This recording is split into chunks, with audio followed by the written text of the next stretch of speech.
Bonjour, je suis Damien Servet, ingénieur patrimonial et je réponds aujourd'hui aux 5 questions qu'on me pose le plus souvent sur le plan d'épargne retraite individuel.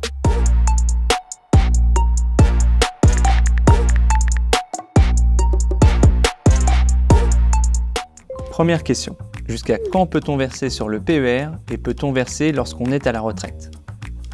Chez Apicil, nous avons une approche prudente à ce sujet. C'est-à-dire que tant que vous n'avez pas liquidé vos droits retraite, vous pouvez verser sur le plan d'épargne retraite jusqu'à vos 67 ans.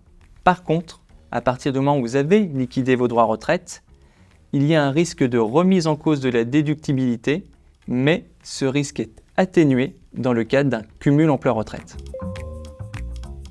Comment calculer et optimiser les différents plafonds de versement, le personnel comme le professionnel? En préambule de cette question, il faut bien comprendre qu'il y a 2 plafonds de déductibilité, un plafond personnel et un plafond professionnel.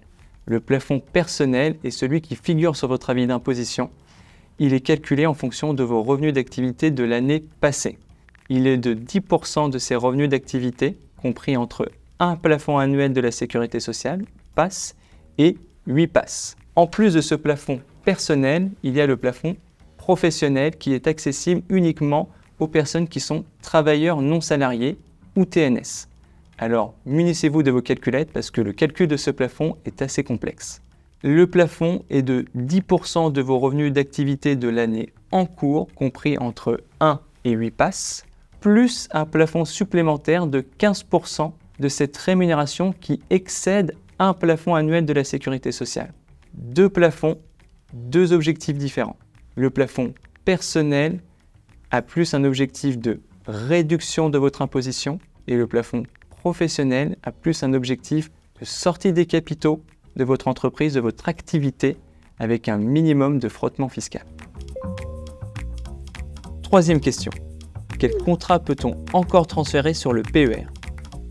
Si cette question apparaît complexe a priori, la réponse est simple, l'ensemble des contrats d'épargne retraite sont transférables sur le plan d'épargne retraite. Qu'il s'agisse des anciens contrats, comme le Madelin, le PERP ou l'article 83, ou comme le PERIN, qui est transférable d'un contrat PERIN à un autre contrat PERIN. Mais plus que l'enveloppe, il s'agit de savoir dans quel compartiment les fonds vont arriver sur le PER. Et pour cela, rien de mieux qu'un exemple pour comprendre.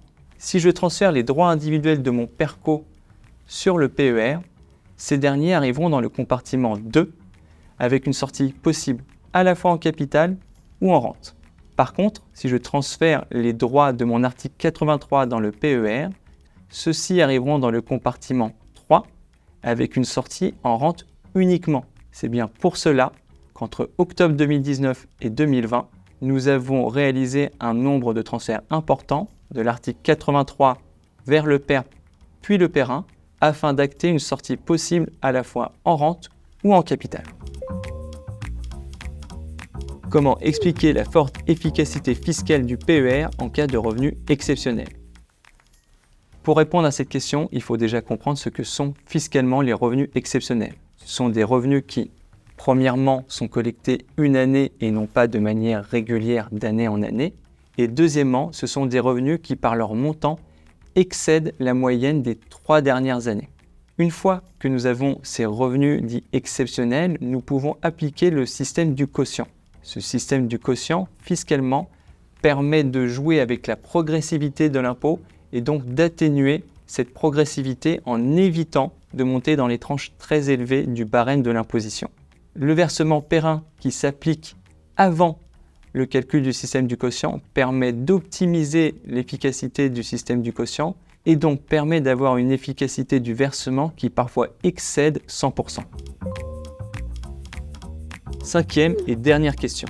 Les US personnes peuvent-elles souscrire un contrat PER individuel? Oui.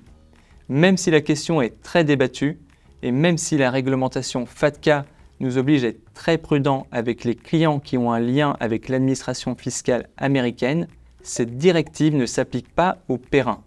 De fait, les personnes résidentes fiscales françaises US personnes peuvent souscrire un PER chez Apicil.